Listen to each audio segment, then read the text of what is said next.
Bienvenidos a mi canal. En este vídeo os voy a hablar de la creación del Imperio Alemán. El Sacro Imperio Romano Germánico, cuya creación se remonta al año 962, unió vastos territorios. Durante su apogeo incluía las tierras de los actuales Países Bajos, Italia, la República Checa y Alemania.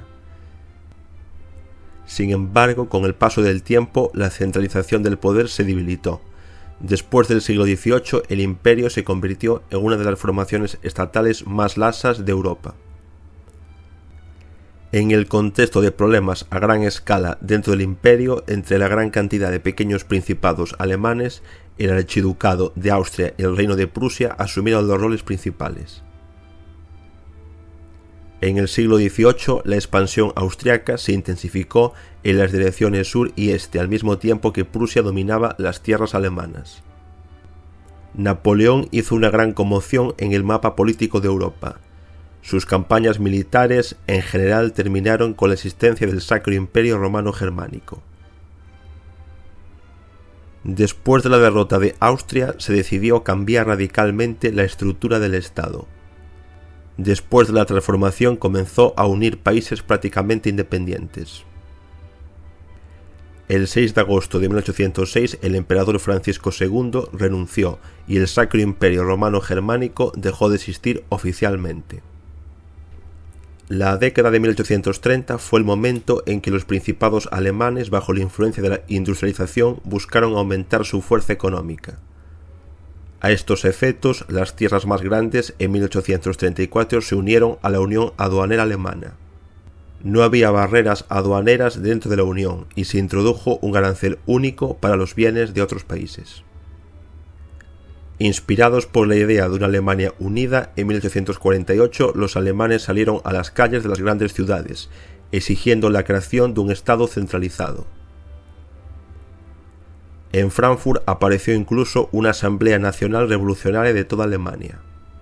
Sin embargo, Prusia, Baviera, Austria y Sajonia no apoyaron las iniciativas presentadas y las tropas prusianas reprimieron los disturbios que estallaron. Como antes, Prusia y Austria siguieron siendo los principales actores en la carrera por unificar Alemania bajo su dominio. Otto von Bismarck, en ese momento un funcionario prusiano de alto rango, fortaleció gradualmente su posición en los círculos gobernantes.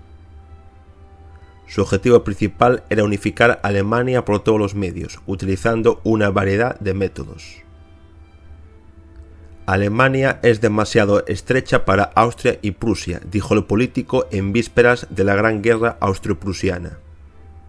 En 1866, mientras ocupaba el cargo de ministro de Relaciones Exteriores, Bismarck decidió dar un paso arriesgado. El futuro canciller de hierro entró en conflicto armado abierto con Austria. Si somos derrotados, no volveré aquí, moriré en el ataque final. Se puede morir una sola vez, y lo mejor es que mueran los vencidos, dijo entonces. En el verano de 1866, Bismarck se dirigió al pueblo de Alemania con un sentido discurso. Diplomático sofisticado y hábil político, presentó a Prusia como víctima de la agresión austriaca. Presentó el caso de tal manera que parecía que Austria estaba desatando este conflicto.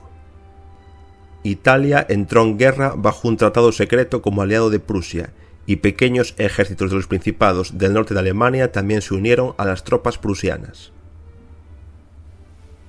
El ejército italiano no pudo luchar durante mucho tiempo con el ejército austriaco, que en ese entonces era más fuerte, pero ciertamente cumplió su tarea principal. Los comandantes austriacos se vieron obligados a hacer la guerra en dos frentes. Al mismo tiempo, los prusianos marcharon victoriosos a través de las tierras bávaras, encontrándose solo con unidades del ejército del sur de Alemania con poco personal que no tuvieron tiempo de movilizarse por completo. A mediados de julio, el ejército prusiano estaba en las afueras de Viena.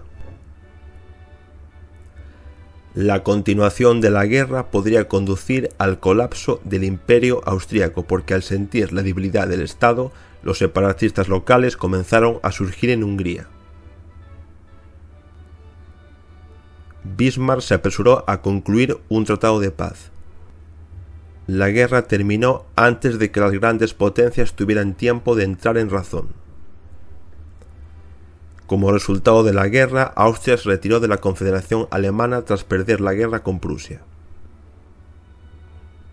En los territorios ocupados, las autoridades prusianas presionaron a los monarcas locales para que no intentaran luchar por la restauración de su propio poder. Apenas unas semanas después del final de la guerra, Bismarck elaboró un documento en virtud del cual los estados del norte de Alemania entraron en una alianza con Prusia, y en el futuro se suponía que debían integrarse a Prusia. El rey de Prusia, Guillermo I, se convirtió en el jefe de la Confederación Alemana del Norte. La idea de unificación alemana estalló con renovado vigor cuando sonaron las próximas andanadas de armas. En la guerra entre Prusia y Francia, en 1870, los estados del sur de Alemania inmediatamente tomaron la posición de los prusianos y la Confederación de Alemania del Norte. El ejército francés, completamente desprevenido para la guerra, sufrió una derrota tras otra, lo que aseguró un aumento colosal de la autoconciencia nacional entre los alemanes. El 28 de enero de 1871, París capituló y los estados del sur de Alemania iniciaron negociaciones de adhesión con la Confederación del Norte de Alemania. El 10 de diciembre de 1870, Otto von Bismarck trajo literalmente al rey de Prusia, Guillermo I, la corona imperial. Así comenzó su existencia el Segundo Reich o Imperio Alemán. Aquí finaliza este vídeo, gracias por haberlo visto y nos vemos en mi próximo vídeo.